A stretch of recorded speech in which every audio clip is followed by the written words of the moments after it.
নতুন বন্ধুদের স্বাগত জানিয়ে পুরনো বন্ধুদের শুভেচ্ছা জানিয়ে শুরু করছি আমার এপিসোড। আমি আজকে দেখাচ্ছি ক্ষীরোদ রুই বা ক্ষীরোদ কাতরা। এটা খুব সাধারণ এবং অনবদ্য রেসিপি, খুব কম ইনগ্রিডিয়েন্টসে হয়ে যায়। এর মধ্যে কিন্তু কোনো হলুদ পড়বে না, কিন্তু নুন দিয়ে মাছটাকে আমি ভালো করে মেখে রেখেছি। যে দেখুন আমি মেখে নিচ্ছি। এবার মাছটা সাদা তেলে হবে, আমি সাদা তেলটা বসিয়ে দিয়েছি। তেলটা গরম হওয়া পর্যন্ত অপেক্ষা করব, কিন্তু আমি তেলের মধ্যে একটু নুন দিয়ে দেবো। সল্ট দিয়ে দিলে কি হবে, মাছটা আর কোনো মতেই লাগবে না, মাছ লাগার কোনো সম্ভাবনাই থাকবে না। সেজন্য আমি এটা দিয়ে দিই। যাই হোক, আমি এটাকে ভেজে নিচ্ছি। এটা কিন্তু খুব কড়া ভাজা হবে না, মোটামুটি একটা ভাজা হবে। মাছটা টাটকা হলে এটা তো খেতে সত্যিই সুন্দর লাগে। এবার মাছটা একটু ভেজে নিয়ে তারপরে আমি বলছি। বাই দ্য ওয়ে, আমি নূপুর, আপনারা দেখছেন smile with Nupur and Tania. এবার প্লিজ একটু সাবস্ক্রাইব করে দেবেন, বেল আইকনটা টিপতে ভুলবেন না, লাইক শেয়ার একটু করে দেবেন। আমি ইন বিটুইন দ্য পিরিয়ড একটু দুধ নিয়ে নিয়েছি, দুধের মধ্যে 2 চামচ ময়দা নিয়ে নিয়েছি, আপনি 1.5 চামচ নিতে পারেন। মোটামুটি আমি একদম কেটে কেটে নিয়েছি, যাতে বেশি না হয়। এবার ওইটা গুলে আমি রেখে দিয়েছি। আর টমেটো কেটে রেখেছি, কাঁচা লঙ্কাও কেটে রেখে দিয়েছি, অলরেডি রেডি করে রেখেছি।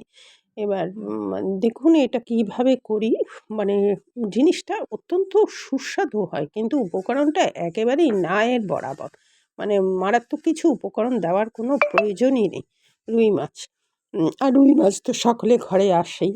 এটা একটু ট্রাই করে দেখবেন, জাস্ট ট্রাই। এটাকে বললাম, অনুরোধ করলাম, এটা করে খেয়ে আমাকে একটু কমেন্টে জানাবেন কেমন হলো। এরকম নিত্য নতুন রেসিপি পেতে আমার চ্যানেলটা একটু সাবস্ক্রাইব করে রাখলে তাহলে আপনারাও পাবেন, আমিও করতে অনুপ্রাণিত হব। দেখুন মাছটা খুব কড়া না ভাজলেও মাছটা মোটামুটি ভাজা হয়েছে। এবার গ্যাসটাকে অলরেডি নিভিয়ে দেবেন। আর এতটা তেল ছিল বলে তেলটাকে আমি তুলে রাখলাম, কারণ আমি ঘি দেবো এর মধ্যে, এই কারণে তেলটাকে তুলে রাখলাম। আর গ্যাসটাকে নিভিয়ে দিয়ে মশলাগুলো দেবেন।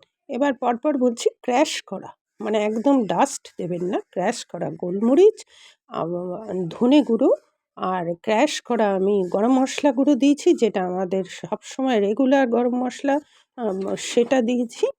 আর হচ্ছে আপনার ধনে গুঁড়ো দিলাম, গোলমরিচ দিলাম, গরম মশলা দিলাম। এগুলো দিয়ে আপনি একটু নাড়তে থাকবেন এর মধ্যে। আর বিশেষ কিচ্ছু দিতে হবে না। তারপরে পরে গ্যাস চালাবেন একটু যখন হয়ে যাবে। এবার জলটা দিয়ে এবার গ্যাসটাকে জ্বালিয়ে দিন। ব্যাস, এটা ফুটলো, অলরেডি মশলা কিন্তু রেডি হলো। কিন্তু এটাই নয়, এটাই সব নয়। এর মধ্যে আরেকটা ইনগ্রিডিয়েন্টস পড়বে অলরেডি, যেটা আমি আপনাদের আগেই দেখিয়ে দিয়েছি যে কী পড়বে। এবার আপনার টমেটোটা দিয়ে দিলাম। এই টমেটোটা সিদ্ধ হতে যতটা সময় লাগবে সেইটুকু সময় আমাদের ওয়েট করতে হবে। আর সেই টমেটোটা সেদ্ধ হয়ে গেলে পরে আমি এটার মধ্যে আপনার একটু ব্যালেন্স করার জন্যে চিনি দেবেন, নুন তো দেবেনই, সেরকম হলুদ কিন্তু পড়বে না। এটার কোনো হলুদ পড়ে না। এটা একবার করে খাবেন, অনুরোধ রইল। দেখুন এটা প্রায় ফুটে উঠেছে। এবার আমি এর মধ্যে মাছটা দিয়ে দেবো। মাছটা দিয়ে তারপরে মাছটা ফোটা পর্যন্ত অপেক্ষা করব। মেইন রান্নার ইনগ্রিডিয়েন্টসের ব্যাপারটা কি, যেটা হচ্ছে কোনটা কোন সময় দিতে হবে, এটা একটা বিশেষ জরুরি আর বিশেষ প্রয়োজন, এটা বিশেষ দরকার এটা। তবেই আপনার রান্নাটা সেরকম হবে, মানে খুব সুন্দর হবে। এটা বাড়িতে আত্মীয়-স্বজন আসলে বা আপ্যায়ন করার জন্য আপনি এই ধরনের মাছ রান্না করে দিতে পারেন। সবসময় আদা রসুন ভীষণ করে দিতে হবে এমন কোনো কথা নেই। এটা খেতে খুবই সুস্বাদু হয়। এবার এটা ফোটা পর্যন্ত তো আমি অপেক্ষা করছি। এটা ফুটে উঠেছে।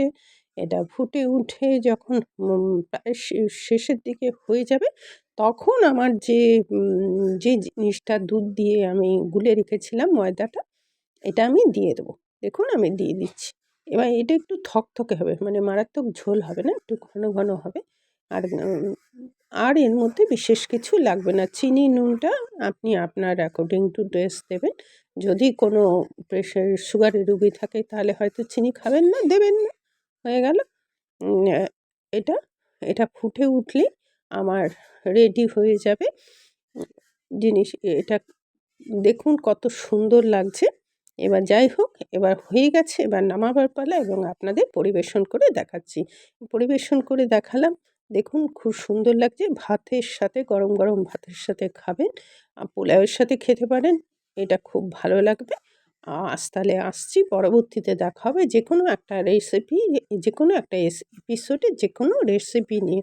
কারণ এই নিত্য নতুন রেসিপি পেতে আপনারা পাশে থাকবেন, এই অনুরোধ করব যে পাশে থাকুন। আর আমিও নিত্য নতুন রেসিপি এবং সহজ সরল পদ্ধতিতে কীভাবে ভালো করা যায় তাই করব। টাটা।